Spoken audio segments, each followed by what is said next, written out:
Па ја не се сложувам. И мислам дека има причина за радост, но и за загриженост. Мислам дека е добро што е ослободено Кичево. Добро е да се види друга перспектива и добро е да се види дека е возможен обратен процес.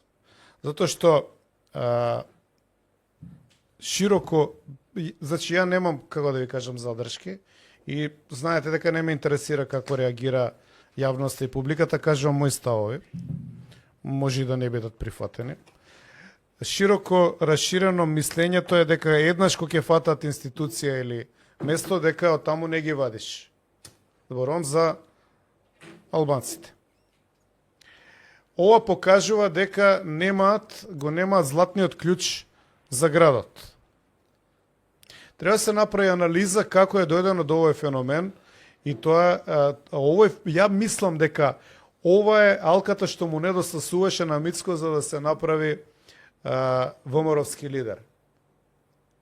Што за мене знаете дека е спорно, бидејќи ја го спорам уште од изборот во Валандово. Меѓутоа, он сега прв пат направи многу сериозен пресврт у тој радикален дел од членството и таму веќе сега мислам дека нема да има проблеми. Од друга страна, треба да се изанализира улогата на Бранко Црвенковски. Бидејќи мислам дека една од клучните карики е токму он. Неговата работа у позадина, значи да ги поврзе овие структури, кои што требаше за да ги обезбедат гласовите што недостасуваат. Така што, буквално ради овој пресврт у Кичево, може да се отвори, да се подотвори вратата, да размислуваме и Струга да добие македонец градоначалник. Значи, ја не велам дека не треба да биде албанец. Меѓутоа, менталниот склоп на тие што ги владее општините беше, и сега, се извинувам ако некој од албанците ќе ги изнервирам, беше, си ја земавме територијата, сега се е наше и здраво. Мерко, например, у Струга, пак ќе кажам, пошто таму бев, нели, и на локални избори 2 пати контролор, бидејќи беа механички додадени тие села и не знам, имаше некои дилеми дали Богојци или Богојец се викало селото, ја го запамтив као Богојец, без ни еден македонец, во планина. Значи, он ги развиваше, Мерко ги развиваше поради тоа што му требаа гласовите од селата, бидејќи селата се претежно чисто албански, ги развиваше со инфраструктура селата.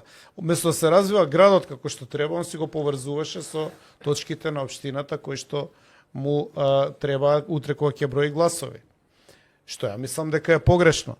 Веројатно е Македонија зрела за нова територијална поделба, односно да се прекројат општините, градовите да станат градови, а селските општини се најде некој друг начин како ќе се уредуваат, односно како ќе имаат некаков развој во иднина.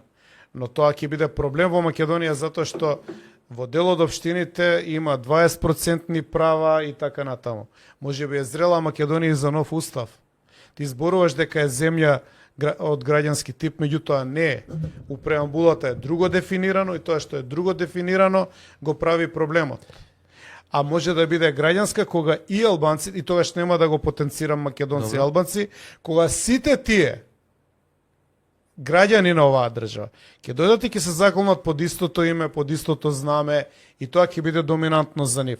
Бидејќи овој што го викаш Хаким, немаше ни едно македонско знаме во Швицарска и во Германија, не знам кај беа. И они повикува на чисто етничка линија дека треба да се гласа за него. Никој не кажа дека он подобар кандидат, повише дека знае за Брвеници. Он викаше дека треба македонците да знаат кој е газда. Филип, тоа е проблем на